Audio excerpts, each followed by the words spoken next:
my dream is to use music as a tool. My dream is to use music as a tool to really touch people's hearts, because I feel like music is such a powerful tool, and I feel like, I don't know, I feel like that is kind of my goal or mission in life, you know, to use this tool as something that will help touch people's hearts and make them think about, maybe I can do something too to help make this world a better place. So that is my ultimate goal. Oh, Son of Spirit,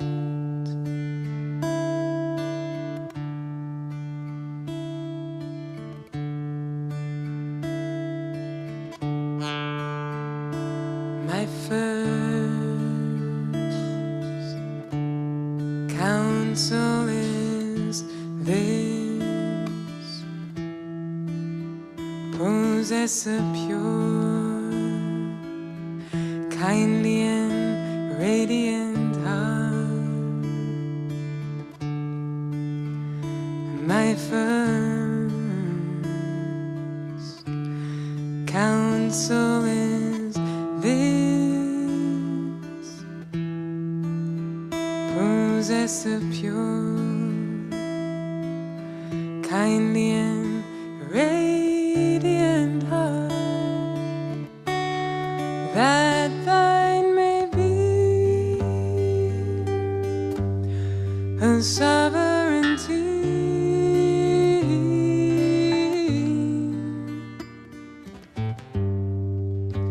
ancient, imperishable, and everlasting,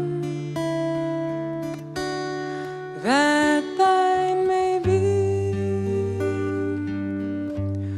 a sovereignty,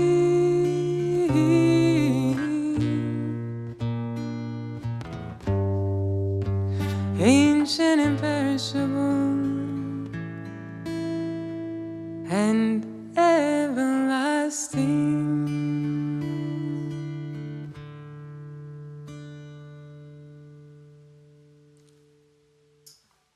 When you were inside, you spoke about different prayers and how different prayers have helped you at different times. And you spoke about a time in college where things were not going well, maybe you were depressed, and how this one prayer helped you.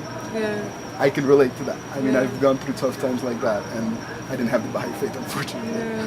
But can you talk about how the faith has helped you in these tough times? And Yeah. because why I'm asking you this is because for a lot of people, religion is something abstract, Yeah, that's so true. and they don't see how it actually changes people's lives. Yeah.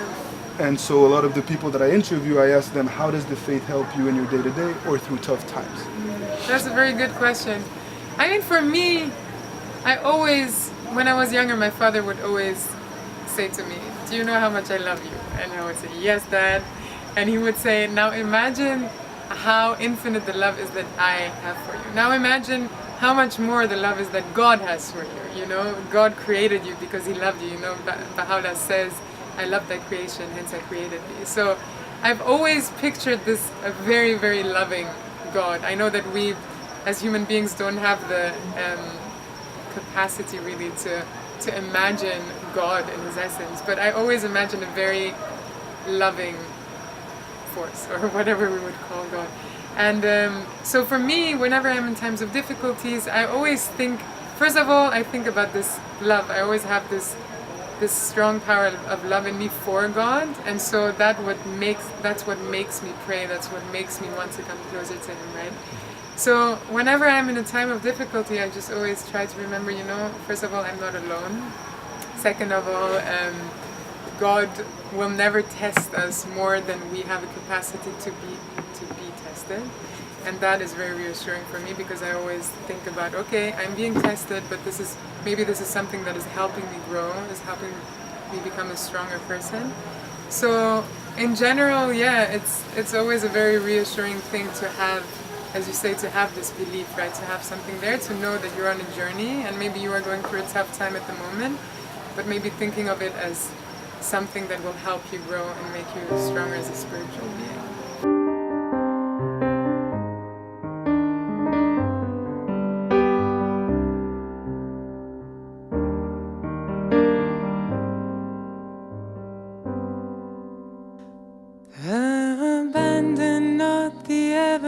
everlasting beauty, for a beauty that must die. And set not your affections on this mortal world of dust. Abandon not the everlasting beauty, for a beauty that must die. And set not your affections on this mortal world of dust. This mortal world of dust.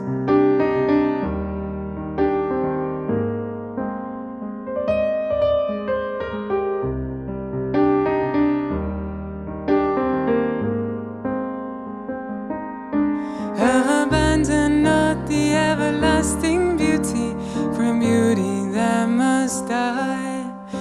And set not your affections on this mortal world of dust. Abandon not the everlasting beauty, for a beauty that must die. And set not your affections on this mortal world of dust. And on this mortal world of dust.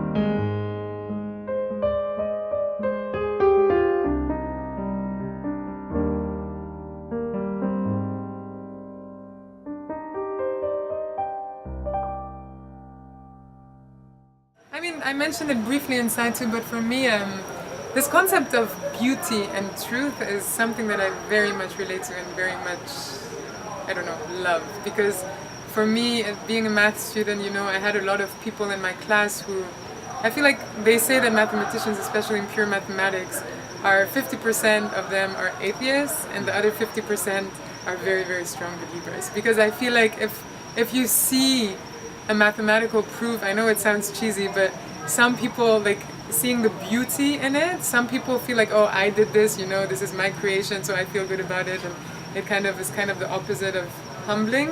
But other people become very humbled and they're like, wow, there must be some force behind this, that it's so perfect, you know.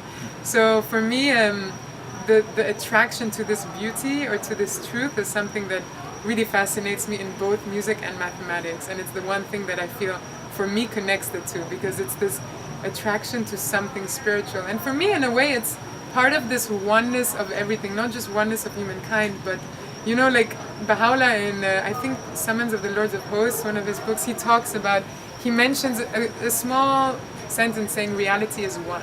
I think it's in that book.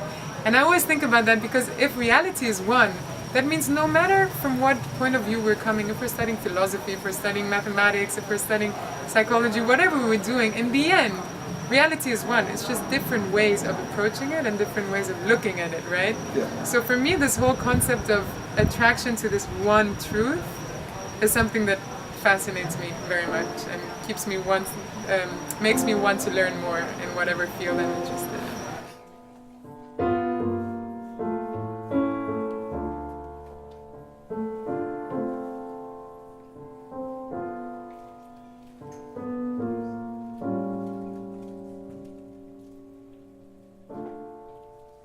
Oh God, guide me,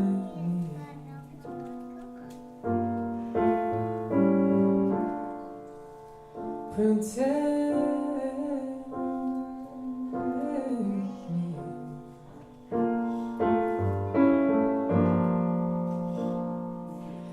make of me a shining lamp.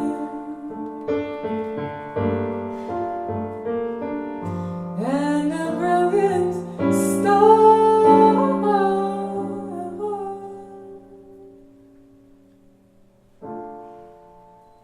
Oh God, guide me,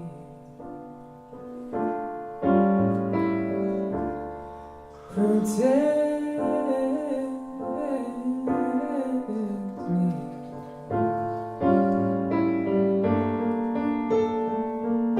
Make of me a shining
helped you spiritually? You've talked about it in there a lot. Yeah. But I just am in awe, really in awe of musicians and their ability to tap into the divine in a way that I can't comprehend.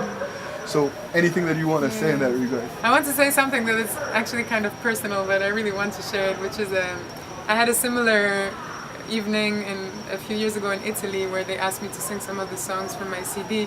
And I remember I didn't talk in between, I just sang all of them through. And I remember specifically the moment I started until the moment I ended, I felt like I was in a different world. I really felt like I wasn't present. I was somewhere in a spiritual world. And when I came back, when I finished playing, I was so overwhelmed that I went into my room and I told my mom, I was like, I never want to play music anymore, because it was too much emotionally for me. Which I mean, it was in that moment I said I don't want to play music, and 2 seconds later I was like, okay, I love music, because I was just overwhelmed. But it just made me realize how, for me personally, and I think for a lot of people, music is really a tool that makes this connection with God so much easier. It really channels all this energy. It's almost like a catalyst, in a way. And for me personally, it is. Every time I play music, I feel like I'm praying. I feel like I'm worshiping God.